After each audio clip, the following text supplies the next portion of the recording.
अस्सलाम वालेकुम। कैसे हैं आप सब? यकीनन ठीक ठाक होंगे।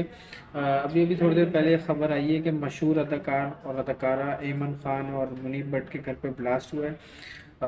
ये ब्लास्ट किस नौइयत का है या किस नौइयत ये कितनी इंजरीज और कितनी कैजुअलिटीज़ हुई हैं वहाँ पर अभी तक कुछ नहीं पता चला।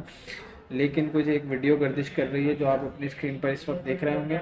और हम दुआ करते हैं कि तमाम मामला बेहतर हों और कोई बड़ा नुकसान, कोई जानी नुकसान ना हुआ हो। अभी फ़िलहाल इस वीडियो को देखते हुए लग रहा है कि कोई घर वर पे उनके काफ़ी ज़्यादा फ़र्क पड़ा है। और वो पता नहीं ब्लास्ट कौन सा था, सुनने में आ रहा है कि वो शायद कोई सिलेंडर ब्लास्ट है।